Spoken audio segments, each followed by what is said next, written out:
Hello student, आज हम EVS का जो हमारा पेपर है उसकी फर्स्ट यूनिट का, जिसमें हमने इन्वायरमेंटल स्टडीज़ के डेफिनेशन, स्कोप, इम्पोर्टेंस के बारे में पढ़ा था, उसी से रिलेटेड है एक टॉपिक जिसमें था कि ह्यूमन अवेयरनेस टुवर्ड्स इन्वायरमेंट बहुत ही इम्पोर्टेंट है अगर आपने अपने इन्वायरमेंट को सेफ रखना है। तो उसी से रिलेटेड है ये इन्वायरमेंटल इथिक्स, और इसी में आता है इन्वायरमेंट एंड रिलीजन। इथिक्स क्या होते हैं? इथिक्स जैसे कि हम जानते हैं, ये भी फिलोसफी की एक ब्रांच रहती है जिसमें इसको डिफाइन करते हैं ethics, what is wrong, what is right. ठीक है। और आप देखते हैं ये जो इथिक्स होते हैं, ये जो नैतिकता होती है, चाहे मोरल है, वैल्यूज़ हैं, इनको हम हर जगह फॉलो करते हैं। ठीक है। और ये जो मोरल वैल्यू हैं, कोड ऑफ कंडक्ट हैं, इनको हम फॉलो करते हैं अपने जन्म से। बचपन से ही हमें बताया जाता है कि ये गलत है, ये ठीक है, और इस तरह से हमें काम करना है। तो हमारा बिहेवियर जो है, एक डिज़ायर्ड बिहेवियर जो है, वो डेवलप हो जाता है। इसी तरह जब हम यही इथिक्स को इन्वायरमेंट के साथ जोड़ते हैं तो इन्वायरमेंटल इथिक्स कहलाते हैं। यहाँ पर भी कुछ मॉरल वैल्यूज़ होती हैं, कुछ कोड ऑफ कंडक्ट होते हैं, जिसके कारण हम अपना एक अच्छा रिलेशन जो है नेचर के साथ जो है वो बना पाते हैं। तो इन्वायरमेंटल इथिक्स जो होती हैं वो ब्रांच होती हैं अप्लाइड फिलोसफी। देखिए, फिलोसफी के अंदर जो है थ्योरेटिकल पार्ट भी होता है और अप्लाइड पार्ट भी होता है। जब हम प्रिंसिपल्स को कहीं अप्लाई करते हैं तो उनको अप्लाइड फिलोसफी के अंदर जो है, तो एनवायरमेंटल इथिक्स जो होते हैं वो अप्लाइड फिलोसफी के ब्रांच होती है, जिसमें हम जो मोरल रिलेशनशिप है ह्यूमन बीइंग का उसके इन्वायरमेंट के साथ, और इन्वायरमेंट का जो नॉन ह्यूमन कंटेंट है उसके साथ जो रिलेशनशिप है उसको स्टडी करते हैं। ये जो आपका जो एनवायरमेंटल इथिक्स है, तो ये हमारा एक तरह से स्टडी करना है relationship between human and nature. ये एक डिफाइन करता है, helps to define man's moral and ethical obligation towards the environment. Human जो कि पार्ट ऑफ द सोसाइटी है, as well as other living creature, चाहे वो प्लांट्स हैं, एनिमल हैं, उनका भी पार्ट है। ह्यूमन जो है एक आइसोलेशन में जो है एग्जिस्ट नहीं कर सकता है, उसको अपने साथ साथ नॉन जो एबायोटिक कंपोनेंट है इन्वायरमेंट का, उसके साथ भी रिक्वायरमेंट रहती है। उसको जो अदर प्लांट्स हैं, एनिमल्स हैं, उनके साथ भी जो है उसकी जो रिक्वायरमेंट है पूरी होती है। तो वो पार्ट है एक सोसाइटी का, जिस सोसाइटी के अंदर अदर लिविंग क्रिएचर्स आते हैं, प्लांट्स आते हैं, एनिमल आते हैं। It is essential that every human being respected and honour this. इसमें जितने भी प्लांट्स हैं, एनिमल हैं, चारों तरफ ह्यूमन बीइंग के, उनको उनकी रिस्पेक्ट करना, उनको ऑनर देना, ये बहुत ही ज़रूरी है। और जितनी भी नैतिकता हम यूज़ कर सकते हैं उनको ट्रीट करते समय, उनके साथ डील करते समय, हमें वो एसेंशियल पार्ट है टू एग्जिस्ट इन नेचर। तो it is essential that every human being respected and honor this and use moral and ethics when dealing with these creatures. Development of human civilization. अब देखिए, जितना भी development हो रहा है जो ह्यूमन सिविलाइजेशन के लिए, उसमें क्या है कि ये बहुत ज़रूरी है कि जितने भी नेचुरल रिसोर्सेज हैं उनका ऑप्टिमम यूज़ किया जाए। ये एक इथिक्स है कि नेचुरल रिसोर्सेज का अपने सिविलाइजेशन के लिए जो हम लगातार यूज़ कर रहे हैं उनको हम ऑप्टिमम यूज़ करें ताकि मिनिमम लॉस हो और कोई परमानेंट डैमेज जो है वो इन्वायरमेंट को फेस ना करना पड़े। मिनिमम लॉस को रिकवर किया जा सकता है, अगर वो डैमेज टेम्परेरी होगा उसको भी रिकवर किया जा सकता है, उसको फिक्स किया जा सकता है, लेकिन परमानेंट डैमेज इन्वायरमेंट को ना हो, ये एक इन्वायरमेंटल इथिक्स है। ये ह्यूमन इथिकल ऑब्लिगेशन है टुवर्ड्स इन्वायरमेंट। इन्वायरमेंट में जितने भी प्लांट्स हैं, एनिमल हैं, उनके राइट्स हैं जैसे कि ह्यूमन बीइंग के राइट्स हैं। ठीक है, तो इनके नीड हमें और ज़रूरत है और इनकी इम्पोर्टेंस क्या है। देखिए, जो फिलोसफी जो पढ़ते हैं एनवायरमेंटल फिलोसफी के अंदर, वहाँ पर 3 एथिक्स आते हैं। एक होता है एंथ्रोपोसेंट्रिज्म, जिसमें ह्यूमन बीइंग जो होता है वो टॉप मोस्ट में होता है। जैसे कि आप देख पा रहे हैं, ये ह्यूमन बीइंग जो है वो टॉप में है, उसकी एंटिटी जो है मोस्ट इम्पोर्टेंट है यूनिवर्स के अंदर। कुछ ऐसे फंक्शनिंग होती हैं, एक्टिविटीज़ होती हैं जिनको ह्यूमन ही कंट्रोल कर सकता है, क्योंकि आप देखते हैं अब आज के टाइम में जो इन्वायरमेंट के अंदर डिग्रेडेशन हो रखा है उसको फिक्स करना, उसको मेंटेन करना, सस्टेनेबल डेवलपमेंट करना, वो सिर्फ और सिर्फ जो है ह्यूमन के हैंड में है। ठीक है, ये ह्यूमन सेंटर्ड डिज़ाइन कहलाता है।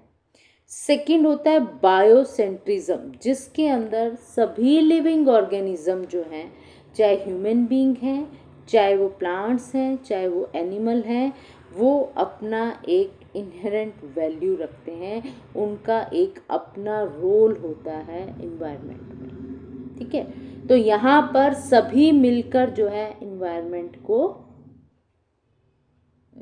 होल्ड करते हैं।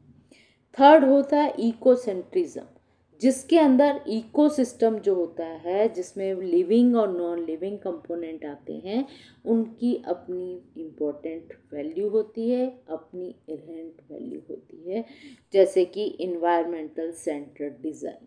ठीक है, जिसके अंदर आप देखेंगे चाहे वो एबायोटिक कंपोनेंट है चाहे बायोटिक कंपोनेंट है, जिसके अंदर ह्यूमन बीइंग भी आ जाता है, प्लांट्स भी आ जाते हैं, एनिमल भी आते हैं, वो सारे मिलकर जो हैं इन्वायरमेंट को कंट्रोल करते हैं। तो वहाँ पर इथिक्स जो है वो सबके लिए जो है बराबर है। ये जो इन्वायरमेंटल सेंट्रल डिज़ाइन होता है, जिसके अंदर बायोसेंट्रिज्म और इकोसेंट्रिज्म भी आ जाते हैं, जो एंथ्रोपोसेंट्रिज्म होता है जिसके अंदर सिर्फ ह्यूमन सेंटर्ड डिज़ाइन है। तो ह्यूमन बीइंग जो है, जिसको अपने आप में एक सुपीरियर पावर है, क्योंकि उसके पास ब्रेन है, वो डिफरेंट थिंग्स को जो है वो व्यू कर सकता है, उनको उनके लिए थिंकिंग जो है डेवलप कर सकता है, नए नए जो है यूँ कह सकते हैं डिसीज़न जो है वो ले सकता है, इम्प्रूव डिसीज़न, जिसमें वो अपने इन्वायरमेंट को भी बचा सकता है, उसके अंदर जो प्लांट्स हैं, एनिमल हैं, उन सबको बेनिफिट मिल सकता है। ठीक है, तो human being and other plants and animal सभी को इक्वल राइट है कि वो इस अर्थ के ऊपर अपने आप को एग्जिस्ट कर सकते हैं। ह्यूमन बीइंग हैं, प्लांट्स हैं, एनिमल हैं, कोई भी आइसोलेशन में एग्जिस्ट नहीं कर सकता, उनको को एग्जिस्टेंस होता है उनका, कि हर कोई एक दूसरे के ऊपर इंटरडिपेंडेंट होते हैं। तो नीड क्यों है? क्योंकि लगातार ह्यूमन सिविलाइजेशन हो रहा है, डेवलपमेंटल प्रोसेसेस बढ़ रहे हैं, जिसके कारण ह्यूमन बीइंग जो है इन्वायरमेंट के रिसोर्सेज को, नेचुरल रिसोर्सेज हैं चाहे वो रीन्यूएबल हैं, नॉन रीन्यूएबल हैं, उनको लगातार जो है यूज़ करता जा रहा है, जिसके कारण इन्वायरमेंट में डिग्रेडेशन आनी शुरू हो गई है। तो ज़रूरत है हमें ऐसे इन्वायरमेंटल इथिक्स की जो अपना एक जो इन्फ्लुएंस है वो डाले सभी फील्ड के अंदर, चाहे वो इकोनॉमी हो, सोशियोलॉजी हो, पॉलिटिकल हो, इकोलॉजी हो और ज्योग्राफी। ठीक है, तो इन्वायरमेंटल इथिक्स जो है एक मल्टी डिसिप्लिनरी अप्रोच है जो कि कंट्रोल कर सकती है पूरे इन्वायरमेंट को। इन्वायरमेंटल इथिक्स जो है वो बहुत ही ज़रूरी हैं बिल्डअप करना।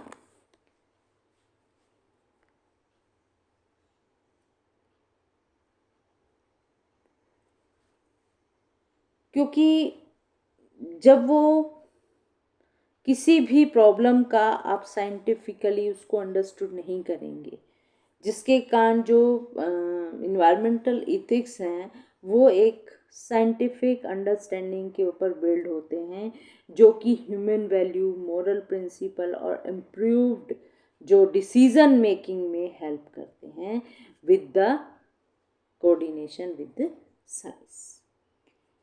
इन्वायरमेंट सिस्टम जो है वो लगातार डिटोरेशन की तरफ है। ठीक है, और बहुत सारे इन्वायरमेंटल इश्यूज जो हैं वो वर्स कंडीशन में हम फेस कर रहे हैं।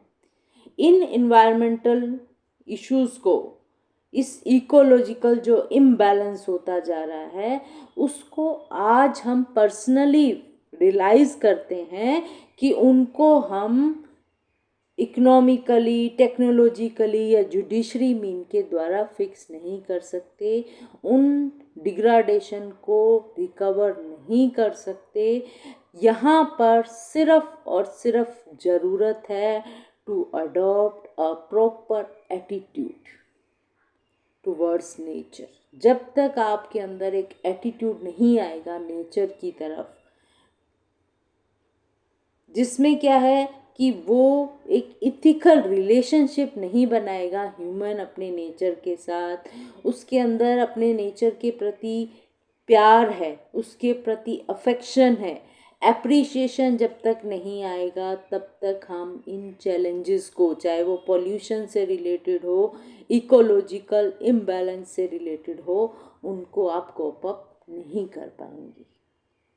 तो ज़रूरत है हमें इन्वायरमेंटल इथिक्स की प्रैक्टिस की, जो कि एक क्रिटिकल रोल प्ले करते हैं अपनी लाइफ के जो फंक्शन है उनको स्मूथली चलाने के लिए। ठीक है, इनको जो डिफरेंट आप देख रहे हैं, क्लाइमेट में बहुत सारा चेंजेस हो रहा है, लगातार टेम्परेचर इंक्रीज़ होता जा रहा है। कहीं ऐसी जगह है जहाँ पर इतना ज़्यादा टेम्परेचर होता जा रहा है, ग्लोबल वार्मिंग जैसी प्रॉब्लम फेस करने को मिल रही हैं। कहीं पर फ्लड जो कि डिवास्टिंग फ्लड आते जा रहे हैं, अनप्रेसिडेंट जो हैं प्रेसिडेंट जो हैं लैंडस्लाइड जो हैं वो, जैसे कि असम में आप देख रहे हैं, बहुत सारे क्लाइमेटिक चेंज की आउटकम है जो कि बहुत ही सीवियर होते जा रहे हैं। अगर आप अनमाइंडफुल डेवलपमेंट करें, इग्नोरेंस करें टुवर्ड्स इन्वायरमेंट के, तो ये इशू जो हैं और ज़्यादा बढ़ सकते हैं, जो कि ह्यूमन रेस के लिए एक डेंजरस अलार्मिंग सिग्नल है।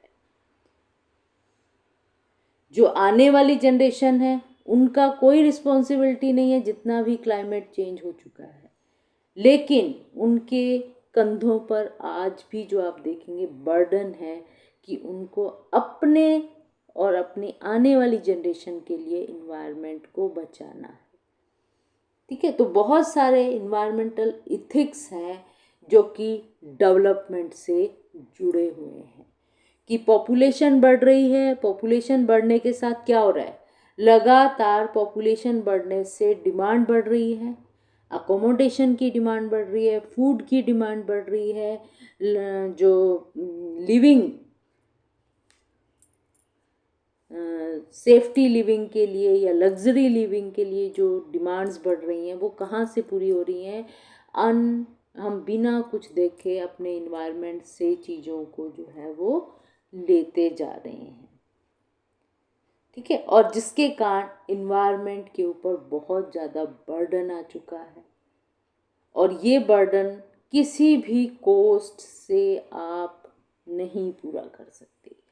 आपको उसके लिए पर्सनली उस इन्वायरमेंट के साथ जुड़ना पड़ेगा, और यूज़ एंड चेंज, आपको जो चीज़ करनी है, जो नेचुरल रिसोर्सेज हैं उनको यूज़ रीयूज़ करें, चेंज करें। एक फॉर्म ऑफ जो चीज़ है उसको सेकंड फॉर्म में चेंज करें, या सेकंड को थर्ड में करें, ताकि जो नेचुरल रिसोर्सेज के ऊपर प्रेशर है उसको कम किया जा सके, ठीक है। तो हमारे जो इन्वायरमेंटल इथिक्स हैं वो यही हैं कि हमारे अंदर कुछ मोरल वैल्यू हो, इथिकल वैल्यूज़ हो, कुछ कोड ऑफ कंडक्ट्स हो, जो हमें एक डायरेक्शन दें कि हम अपने इन्वायरमेंट को सेफ रख सकते हैं, एक सस्टेनेबल डेवलपमेंट की तरफ जो है वो जा सकते हैं।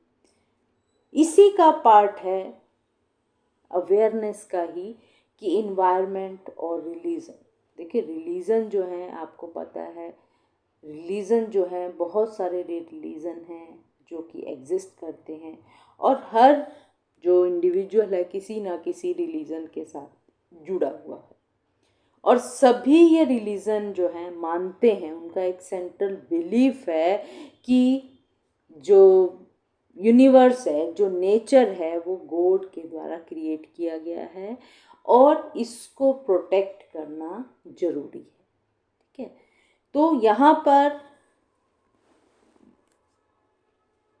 ये समझना बहुत ज़रूरी है कि अर्थ जो है वो इस समय डेंजर में है फ्रॉम ह्यूमन एक्टिविटी से, जिसके कारण जैसे मैंने पहले भी बताया कि यूज़ और चेंज बहुत ज़रूरी है, ताकि अर्थ के ऊपर लाइफ को सस्टेन रखा जा सके। रिलीजन जो है, हमें सब पता है कि ऑर्डरली लाइफ का, सोसाइटी का, एनवायरनमेंट का बहुत ही एसेंशियल पार्ट है। जो एक रिलीजन में लिखा जाता है उसके फॉलोवर उसको बहुत अच्छे से फॉलो करते हैं, ठीक है। तो इसीलिए रिलीजन भी बहुत इम्पोर्टेंट रोल प्ले करते हैं अगर इन्वायरमेंट को बचाना चाहें तो। नेचर है, ह्यूमन है, ये इम्पोर्टेंट पार्ट है। अगर आप वैदिक काल से भी देखेंगे कि कब वैदिक टाइम से जो है ये इन दोनों का आपस में एक कोएग्जिस्टेंस है। नेचर जो है ह्यूमन को प्रोटेक्ट करता है, और ह्यूमन जो है नेचर को। अगर ये दोनों, चाहे ह्यूमन है चाहे नेचर है, एक दूसरे से ऑपोजिशन में काम करना शुरू कर दें, ऑपोजिट कंडीशन में वर्क करना शुरू कर दें, तो हमें डेटोरेशन, डिस्ट्रक्शन जो है वो फेस करनी पड़ेगी। लेकिन यही नेचर और ह्यूमन अगर कोऑपरेट वे से जो है वर्क करेंगे, तो ये पीस और हार्मनी जो है नेचर में ला पाएंगे। तो नेचर के अंदर आपको अगर शांति, खुशहाली चाहिए, तो उसके लिए हमें नेचर के साथ चलना पड़ेगा। हमें अपने बेनिफिट को at the cost of nature जो है वो नहीं पूरा करना। हमें ये सोचना है कि हमें अपने नेचर को कैसे प्रोटेक्ट करना है, क्योंकि वो हम नेचर को प्रोटेक्ट नहीं कर रहे, हम इनडायरेक्टली अपने आप को प्रोटेक्शन दे रहे हैं, अपने आने वाली जनरेशन को जो है वो सेफ्टी प्रोवाइड कर रहे हैं। अब यही नेचर और ह्यूमन जो है, अगर वैसे नॉर्मल, अगर आप साइंस में पढ़ते आए हैं कि नेचर के अंदर, नॉर्मल कंडीशन के अंदर अगर कुछ भी डिस्टरबेंस होती है, वो रिहेबिलिटेट कर लेता है अपने आप में। नेचर जो है खुद से सिलेक्शन करती है, खुद से बैलेंस जो है वो बनाती है, जिसके कारण वो आज तक एग्जिस्ट हो रखी, ठीक है। लेकिन अगर ह्यूमन का इंटरफेरेंस जो है उस लेवल से ज़्यादा हो जाता है, कि नेचर जो है उसको वापस रिहेबिलिटेट नहीं कर पाती, तो उस केस के अंदर जो नेचर है, जो अर्थ है और उसके जो प्रोसेसेस होते हैं वो सब डिवास्टेड हो जाते हैं, डिस्टर्ब हो जाते हैं। तो नॉर्मल कंडीशन में नेचर अपने आप को सेफ रखती है, अपने आप को रिहेबिलिटेट कर लेती है, अपने आप को फिर से रीस्टैंड कर लेती है। लेकिन क्योंकि ह्यूमन इंटरफेरेंस जो है वो बढ़ने लग गया है, इतना बढ़ गया है कि नेचर की कैपेबिलिटी ख़त्म हो गई है अपने आप को रिहेबिलिटेट करने की। इसीलिए बहुत ही ज़रूरी है कि कुछ कोड ऑफ कंडक्ट जो हैं वो फॉलो किए जाएं, जिन कोड ऑफ कंडक्ट को हम इन्वायरमेंटल इथिक्स बोलते हैं। ये वो मोरल वैल्यू हैं, इथिकल वैल्यू हैं, जिनको हमें अपनाना पड़ेगा। ठीक है, तो बेसिक प्रिंसिपल जो है वो सभी रिलीजन के अंदर जो हैं वो होते हैं, और इन बेसिक प्रिंसिपल को फॉलो करना आज के समय की बहुत बड़ी डिमांड है, नीड है। वो है कि हमें अपने जो रीन्यूएबल नेचुरल रिसोर्सेज हैं उनको प्रोटेक्ट करना, उनको प्रोटेक्शन करना, ताकि उन रिसोर्सेज को हम आने वाले जनरेशन में भी यूज़ कर सकें। कंजर्व करना जो नॉन रीन्यूएबल रिसोर्सेज हैं उनको बचाना भी उतना ज़रूरी है, क्योंकि वो जल्दी नहीं बन पा रहे हैं, वो रीन्यू नहीं हो सकते हैं, तो उनको कंजर्व करना भी हमारी ड्यूटी है। Optimum use of resources by nation, avoid consumerisation, adopt sustainability, joining environment and economics to eradicate poverty। ठीक है, link environment with peace and security। ये कुछ प्रिंसिपल हैं जिनको फॉलो करना बहुत ज़रूरी है, ताकि हम अपने इन्वायरमेंट को सेफ रख सकें।